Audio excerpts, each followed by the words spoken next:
Chapter number 2 فلسفہ یا مابعد طبیعت۔ کوئی بھی فکری نظام ایک کل ہوتا ہے، اس کا ہر جزو اس کی مرکزی فکر کے تابع ہوتا ہے۔ یہ نہیں ہو سکتا کہ آئیڈیالزم کا مرکزی خیال کچھ اور ہو اور اس کا نظریہ تخلیق، نظریہ وجود، نظریہ علم، اس کی اخلاقیات، جمالیات کو یہ علیحدہ درس دے رہی ہوں۔ آئیڈیالزم کے فکری نظام کے کل کو مابعد طبیعت یعنی میٹا فزکس کہتے ہیں۔ مظاہر فطرت ہو، دیوی دیوتا ہوں یا خدا کی ذات، انسان نے ہمیشہ سے انہیں اپنی جیسی سوچ، جذبات و احساسات رکھنے والا تصور کیا ہے۔ انسان کا تجربہ بڑھتا گیا، وہ اپنے شعور کے روشن حلقے کو وسیع تر کرتا گیا اور دیوتاؤں کو پسپا کرتا گیا۔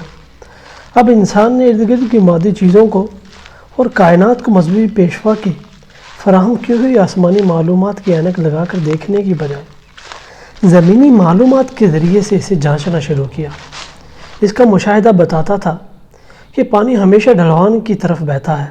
اس کی وجوہات کو ڈھلوان اور پانی کے درمیان رشتے کی مدد سے ہی معلوم کرنا چاہیے، نہ کہ اس کی وجوہات جاننے کے لیے کسی خود ساختہ آسمانی رہنمائی کے لیے پروہت یا مذہبی پیشوا سے رجوع کرنا چاہیے۔ دوستو، آسمانی مداخلت کے حوالے کے بغیر مادی اشیاء میں حرکت و تبدیلی کو سمجھنے کی کوشش نے جس علم کو جنم دیا، اس کا نام فلسفہ ہے۔ اسی طرح فلسفہ نے مابعد طبیعت کی ضد یا مخالفت میں جنم لیا۔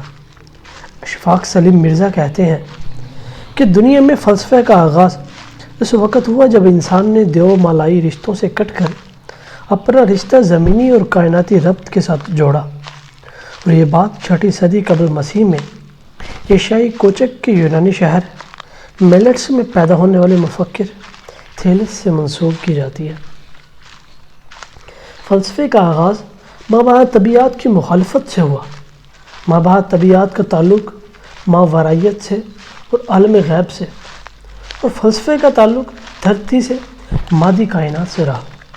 اگرچہ مابعد طبیعت اور فلسفہ کائناتی حقیقتوں کو جاننے کی انسانی ذہنی کاوش ہی کا نام ہے، فرق یہ ہے کہ مابعد طبیعت اس کائنات، مظاہر فطرت، معاشرتی قوانین، فکری نظام کو بیرونی عمل اور آسمانی مداخلت کے تصور کے حوالے سے سمجھنے کی کوشش ہے، جبکہ فلسفہ کائناتی حقائق، مظاہر فطرت، معاشرتی قوانین اور فکری نظام کو زمینی حقائق یا مادی قوانین کے حوالے سے سمجھنے کا نام ہے۔ فلسفہ اشیاء کی حقیقت کو غور و فکر سے سمجھنے، ان کی ماہیت کو جاننے کی کاوش کا نام ہے۔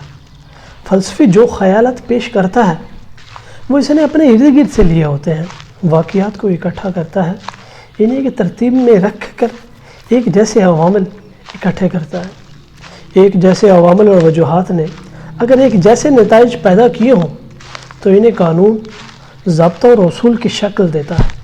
خیالات کی بناوٹ، ان کا منبع اور ترتیب، اس کا فلسفہ کہلاتا ہے۔ مابعد طبیعتی، ماورائی اور مذہبی خیالات دنیا کی آخری اور ناقابل تردید سچائی کے طور پر پیش کیے جاتے ہیں۔